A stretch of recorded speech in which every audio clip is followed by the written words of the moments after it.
Em nome do Pai, do Filho e do Espírito Santo. Amém. Quero lhe convidar a juntos lermos e refletirmos o Evangelho dessa sexta-feira, Sexta-feira Santa, Paixão do Senhor, dia 7 de abril, que se encontra em João, capítulo 18, versículos de 1 a 19 e versículo 42. Naquele tempo, Jesus saiu com os discípulos para o outro lado da torrente do Cedrão. Havia aí um jardim onde ele entrou com os discípulos.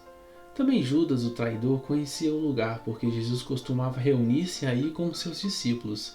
Judas levou consigo um destacamento de soldados e alguns guardas dos sumos sacerdotes e fariseus, e chegou ali com lanternas, tochas e armas. Então Jesus, consciente de tudo o que ia acontecer, saiu ao encontro deles e disse: "A quem procurais?" Eles responderam: "A Jesus o Nazareno." Ele disse: "Sou eu."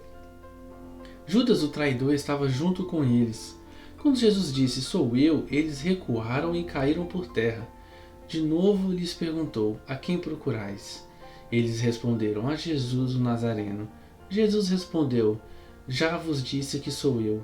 Se é a mim que procurais, então deixai que estes se retirem." Assim se realizava a palavra que Jesus tinha dito: "Não perdi nenhum daqueles que me confiaste." Simão Pedro, que trazia uma espada contigo, puxou dela e feriu o servo do sumo sacerdote, cortando-lhe a orelha direita. O nome do servo era Malco. Então Jesus disse a Pedro: Guarda a tua espada na bainha. Não vou beber o cálice que o Pai me deu?" Então os soldados, o comandante e os guardas dos judeus prenderam Jesus e o amarraram. Conduziram-no primeiro a Anás, que era o sogro de Caifás, o sumo sacerdote daquele ano. Foi Caifás que deu aos judeus o conselho: é preferível que um só morra pelo povo. Simão Pedro e um outro discípulo seguiam Jesus. Esse discípulo era conhecido do sumo sacerdote e entrou com Jesus no pátio do sumo sacerdote. Pedro ficou fora, perto da porta. Então o outro discípulo, que era conhecido do sumo sacerdote, saiu, conversou com a encarregada da porta e levou Pedro para dentro. A criada que guardava a porta disse a Pedro: "Não pertences também tu aos discípulos desse homem?" Ele respondeu: "Não." Os empregados e os guardas fizeram uma fogueira e estavam se aquecendo, pois fazia frio. Pedro ficou com eles, aquecendo-se. Entretanto, o sumo sacerdote interrogou Jesus a respeito de seus discípulos e de seu ensinamento. Jesus respondeu: "Eu falei às claras ao mundo. Ensinei sempre na sinagoga e no templo, onde todos os judeus se reúnem. Nada falei às escondidas. Por que me interrogas? Pergunta aos que ouviram o que falei, se eles sabem o que eu disse." Quando Jesus falou isso, um dos guardas que ali estava deu-lhe uma bofetada, dizendo: "É assim que respondes ao sumo sacerdote?" Respondeu-lhe Jesus: "Se respondi mal, mostra em que, mas, se falei bem, por que me bates?" Então, Anás enviou Jesus amarrado para Caifás, o sumo sacerdote. Simão Pedro continuava lá em pé, aquecendo-se. Disseram-lhe: "Não és tu também um dos discípulos dele?" Pedro negou: "Não." Então um dos empregados do sumo sacerdote, parente daquele a quem Pedro tinha cortado a orelha, disse: "Será que não te vi no jardim com ele?" Novamente Pedro negou. E na mesma hora o galo cantou. De Caifás levaram Jesus ao palácio do governador. Era de manhã cedo. Eles mesmos não entraram no palácio, para não ficarem impuros e poderem comer a Páscoa. Então Pilatos saiu ao encontro deles e disse: "Que acusação acrescentais contra este homem?" Eles responderam: "Se não fosse malfeitor, não o teríamos entregue a ti." Pilatos disse: "Tomai-o vós mesmos e julgai-o de acordo com a vossa lei." Os judeus lhe responderam: "Nós não podemos condenar ninguém à morte." Assim se realizava o que Jesus tinha dito, significando de que morte havia de morrer. Então Pilatos entrou de novo no palácio, chamou Jesus e perguntou-lhe: "Tu és o rei dos judeus?" Jesus respondeu: "Estás dizendo isso por ti mesmo, ou outros te disseram isso de mim?" Pilatos falou: "Por acaso sou judeu? O teu povo e os sumos sacerdotes te entregaram a mim. Que fizeste? Jesus respondeu: O meu reino não é deste mundo. Se o meu reino fosse deste mundo, os meus guardas teriam lutado para que eu não fosse entregue aos judeus. Mas o meu reino não é daqui. Pilatos disse a Jesus: Então tu és rei? Jesus respondeu: Tu o dizes, eu sou rei. Eu nasci e vim ao mundo para isto, para dar testemunho da verdade. Todo aquele que é da verdade escuta a minha voz. Pilatos disse a Jesus: O que é a verdade? Ao dizer isso, Pilatos saiu ao encontro dos judeus e disse-lhes: Eu não encontro nenhuma culpa nele, mas existe entre vós um costume, que pela Páscoa eu vos solte um preso. Quereis que vos solte o rei dos judeus? Então começaram a gritar de novo: Este não, mas Barrabás. Barrabás era um bandido. Então Pilatos mandou flagelar Jesus. Os soldados teceram uma coroa de espinhos e a colocaram na cabeça de Jesus. Vestiram-no com um manto vermelho, aproximavam-se dele e diziam: Viva o rei dos judeus! E davam-lhe bofetadas. Pilatos saiu de novo e disse aos judeus: Olhai, eu o trago aqui fora diante de vós, para que saibais que não encontro nele crime algum. Então Jesus veio para fora, trazendo a coroa de espinhos e o manto vermelho. Pilatos disse-lhes: Eis o homem. Quando viram Jesus, os sumos sacerdotes e os guardas começaram a gritar: Crucifica-o, crucifica-o. Pilatos respondeu: Levai-o vós mesmos para o crucificar, pois eu não encontro nele crime algum. Os judeus responderam: Nós temos uma lei, e segundo esta lei ele deve morrer porque se fez filho de Deus. Ao ouvir essas palavras, Pilatos ficou com mais medo ainda. Entrou outra vez no palácio e perguntou a Jesus: De onde és tu? Jesus ficou calado. Então Pilatos disse: Não me respondes?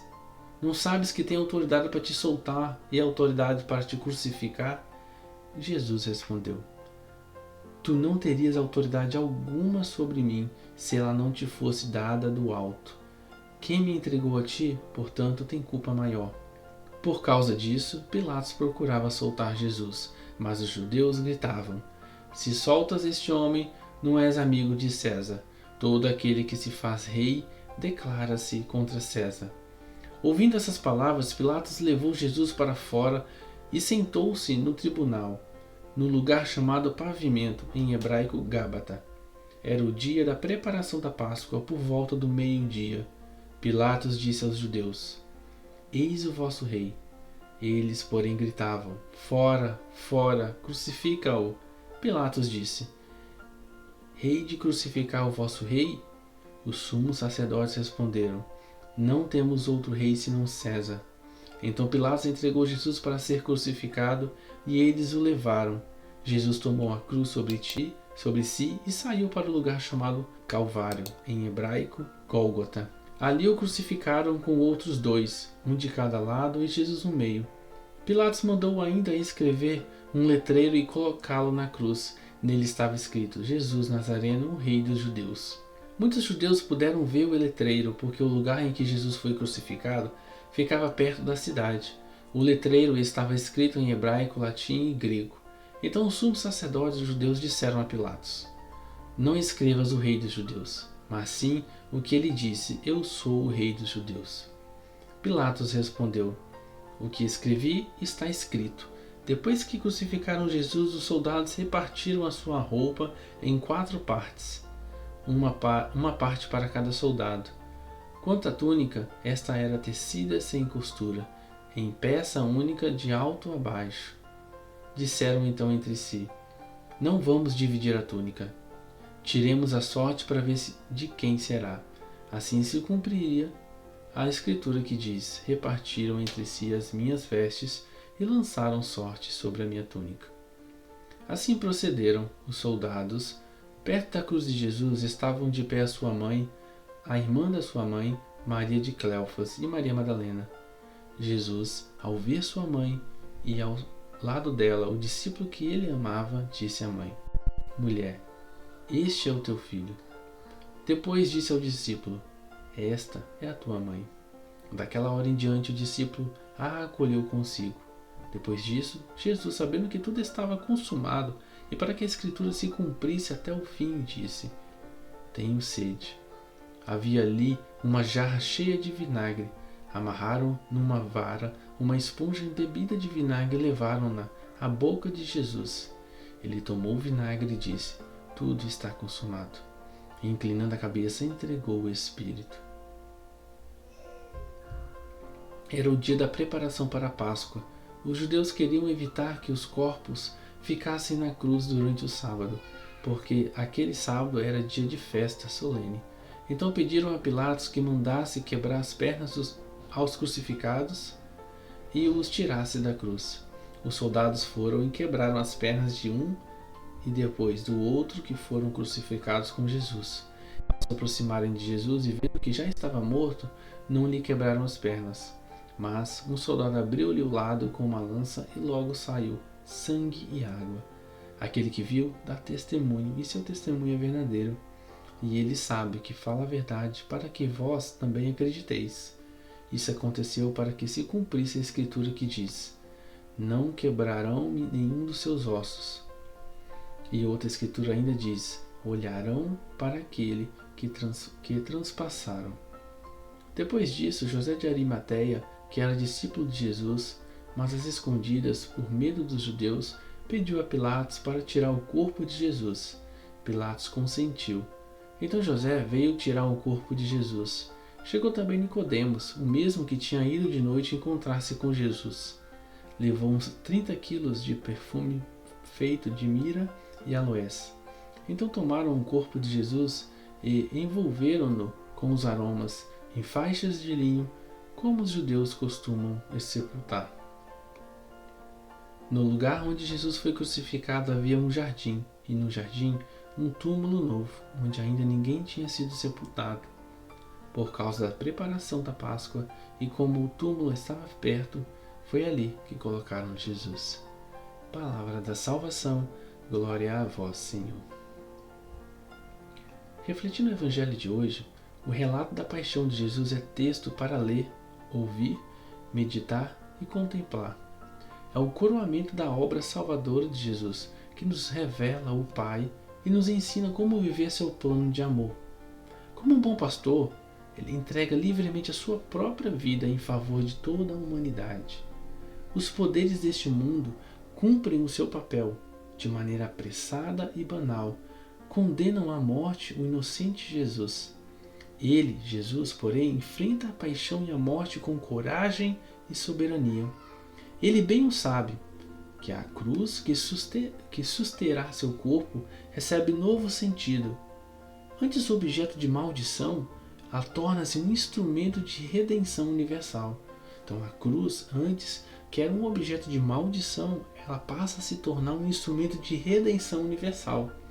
E pelo sangue derramado, o sangue de Jesus, conquista para nós a comunhão com Deus, rompida pelo pecado, para que também vocês, nós, estejamos onde eu estiver. É o que está escrito em João capítulo 14, versículo 13. Para que também nós estejamos onde Jesus estiver. Consciente da missão cumprida, Jesus entrega o seu Espírito, após exclamar: tudo está consumado. Eu quero te convidar a rezarmos. Santa Mãe de Deus, enquanto você estava sob a cruz, Jesus, vendo um discípulo ao seu lado, disse-lhe: Eis o teu filho. Assim ele confiou cada um de nós. Depois, ao discípulo, a cada um de nós, ele disse: Eis a tua mãe. Mãe, agora desejamos recebê-la em nossa vida e em nossa história. Nesta hora, a humanidade exausta e abalada está sob a cruz com você. A você, portanto, nós consagramos o futuro de toda a família humana, as necessidades e as expectativas dos povos, as angústias e as esperanças do mundo. Através de você, a divina misericórdia derramada sobre a terra e o doce pulsar da paz volte a marcar nossos dias. Mulher do sim, sobre quem desceu o Espírito Santo, restaure a harmonia de Deus entre nós. Sacia a aridez do nosso coração, você que é a fonte viva de esperança. Você que teceu a humanidade em Jesus, torna-nos artesãos da comunhão. Você que percorreu as nossas estradas, guia-nos pelos caminhos da paz. Deus seja louvado pela sua vida e Deus derrame o Espírito Santo sobre você. Em nome do Pai, do Filho e do Espírito Santo. Amém.